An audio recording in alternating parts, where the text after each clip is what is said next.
Hello and welcome to AI for Developers. I'm Chaitanya Talking Bot. Today's lesson is titled Vector Databases, How They Work. Imagine you have a collection of notes or books that you want to organize efficiently.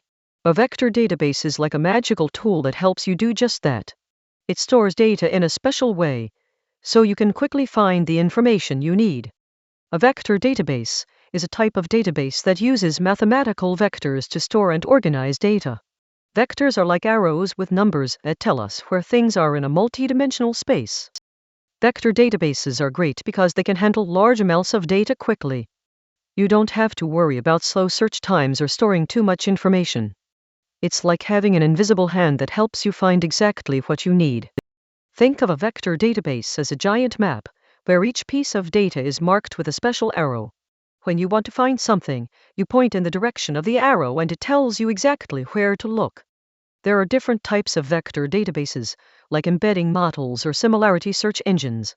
Each has its own special way of organizing data, but they all share the same goal: making information easy to find. Developers use vector databases because they're powerful tools that can help them build applications faster.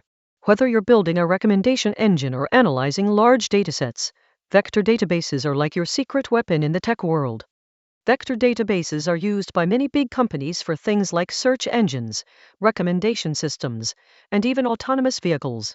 They make it easier to find information quickly and accurately, which is crucial in today's fast-paced world of AI development. Thanks for watching. If you found this helpful, make sure to subscribe to our channel and hit the like button.